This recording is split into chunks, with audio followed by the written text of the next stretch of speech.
Selamat pagi Bapak-Bapak dan Ibu-Ibu semuanya. Jumpa lagi dengan saya Andi Milova Mauna. Sekarang ini saya akan berbincang-bincang ringan dengan Bapak Duta Besar RI Bandar Sri Begawan, Dr. Sujatmiko. Selamat pagi Bapak. Selamat pagi Pak Andi. Kita akan berbincang-bincang ringan aja Pak sekarang ini. Jadi bagaimana menerjemahkan arahan Presiden kita, Presiden Jokowi terkait dengan diplomasi ekonomi saat ini Pak di luar negeri? Oke, makasih Pak Andi. Assalamualaikum warahmatullahi wabarakatuh. Untuk Anda semua yang berada di Brunei maupun di Indonesia, benar bahwa Bapak Presiden pada bulan Januari kemarin dalam rapat kerja para kepala perwakilan seluruh dunia di Istana Negara, beliau memberikan arahan agar diplomasi kita memberikan penekanan pada diplomasi ekonomi. Bahkan beliau menyatakan dengan jelas sekali, kalau bisa semua waktu, energi, anggaran 75% diutamakan untuk diplomasi ekonomi. Artinya apa? Maka KBRI kita di Bandar Sri Begawan ini harus melakukan cara-cara, upaya-upaya bagaimana kita bisa meningkatkan perdagangan kita. Ekonomi itu bisa perdagangan, bisa investasi, bisa pariwisata. Nah, kita akan ngomong satu dulu aja tentang perdagangan. Nah, angka perdagangan kita ini, Indonesia dan Brunei ini tidak terlalu besar tentu kalau dibanding dengan negara lain di Asia Pasifik ya. Di ASEAN saja juga tidak besar. Tapi satu hal yang perlu kita ketahui bahwa nilai perdagangan kita ini dari tahun 2017 ke belakang ya itu minus ya. Jadi nilai dagang kita minus. Pertama, total perdagangan kita yang jumlahnya juga tidak banyak ya. Dari 2014 itu total perdagangan kita 944 juta nilainya. Tapi dari data ini dolar ya. Dari data ini saya lihat menurun terus sampai 2016. Jadi tidak menggembirakan. Dan menurun ini ternyata akibat dari kita mengimpor banyak oil and gas dari Brunei. Ya. Dan impor kita kemudian menurun. Kenapa menurun? Karena harga komoditas minyak ini juga turun.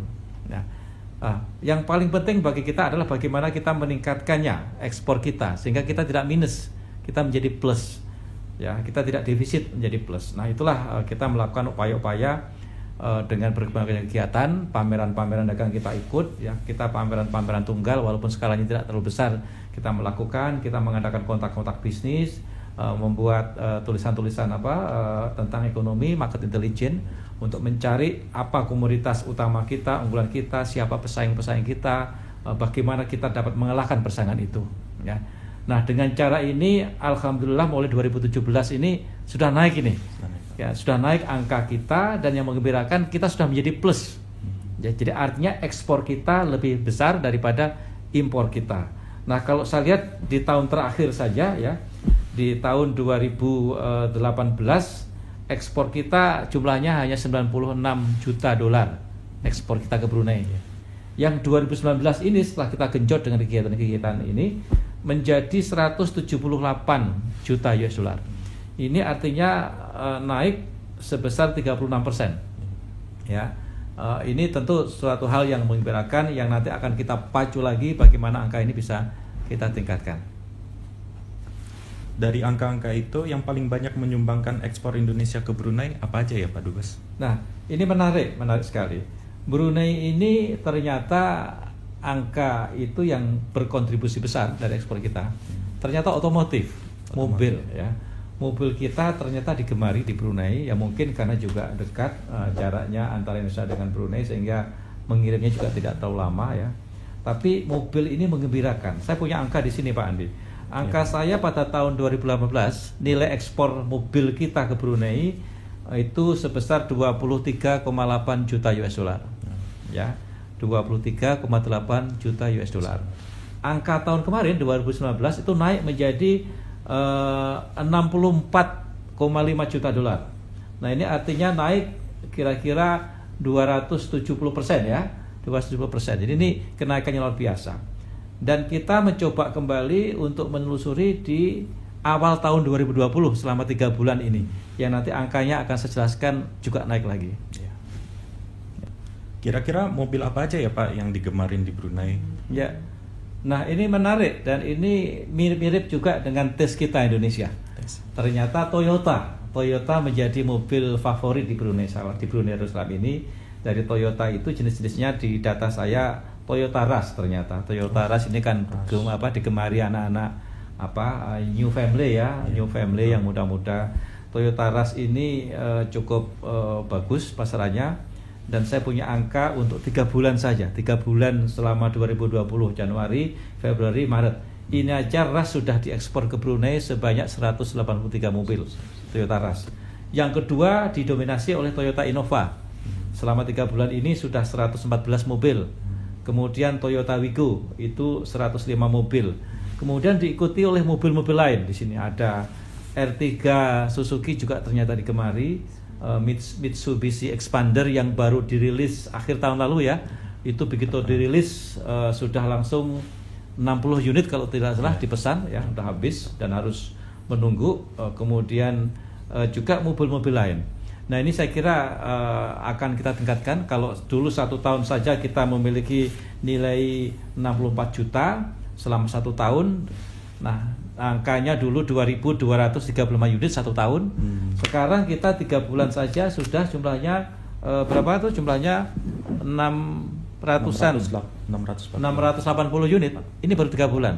Artinya nanti kita kalikan 4, insya Allah kita bisa menaikkan dari jumlah total 1 tahun yang lalu. Ya. Kira-kira saingan kita di Brunei itu siapa ya Pak? Dari negara mana? Ya, ini pertanyaan yang sudah sama-sama kita ketahui jawabannya seperti di negara lain juga. Tetap Jepang menjadi pesaing kita. Jadi Jepang menjadi sumber impor mobil terbesar di Brunei ini. Ya mobil tadi Toyota, Suzuki ataupun Mitsubishi kan juga Jepang juga, tapi sudah dibuat atau diassemble di Indonesia. Ya. Jepang tentu nomor 1, diikuti oleh Korea Selatan. Kita lihat di jalan-jalan memang Hyundai apalagi itu memang banyak di Brunei. Kemudian baru kita ketiga. Ya, tapi kita mengembirakan, kita ketiga setelah Jepang, Korea dan yang ketiga. Baru diikuti oleh Thailand, Singapura dan Jerman. Ini menarik, Singapura pun menjadi eksportir ke Brunei. Mestinya mobil-mobil dari negara lain yang masuk ke Singapura kemudian diekspor lagi. Jerman ke-6 ini urutannya. Dari segi jumlah mobil Jerman di Brunei tidak banyak dari segi jumlah ya, tapi nilainya mobil Jerman tinggi. Satu impor Mercy S350 saja udah berapa nilainya?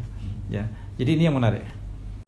Baik Bapak-bapak dan Ibu-ibu semuanya, untuk mengetahui jumlah ekspor kendaraan Indonesia ke Brunei Darussalam, mohon disimak infografis berikut ini. Hai kawan-kawan KBRI Bandar Sri Begawan. Tahukah kamu jika Indonesia selama ini mengekspor mobil ke Brunei Darussalam loh? Nah, kali ini KBRI BSB akan membahas tentang update ekspor mobil dari Indonesia ke Brunei Darussalam kuartal 1 tahun 2020. Simak video berikut ya.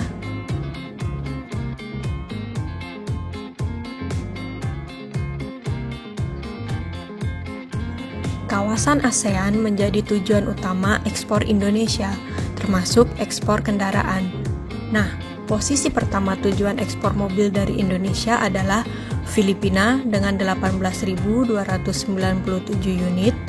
Di posisi kedua ada Vietnam dengan 12.162 unit. Lalu disusul oleh Thailand dengan 5.695 unit. Posisi selanjutnya adalah Myanmar dengan 914 unit. Kemudian ada Malaysia di posisi kelima dengan 736 unit. Lalu Brunei Darussalam dengan 648 unit. Dan yang terakhir adalah Kamboja dengan 316 unit.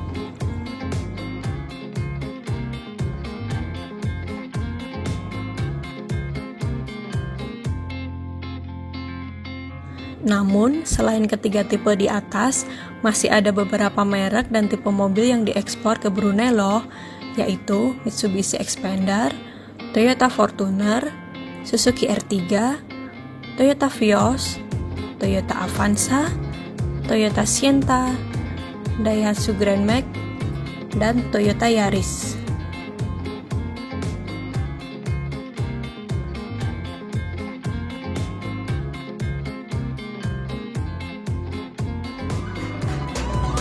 Gentlemen, are we ready?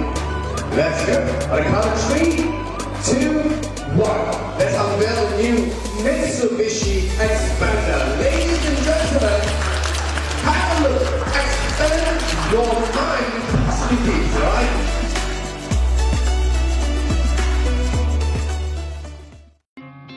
Nah, kawan-kawan, itu tadi beberapa info terkait update ekspor mobil dari Indonesia ke Brunei Darussalam kuartal 1 tahun 2020 atau dari bulan Januari sampai Maret tahun 2020.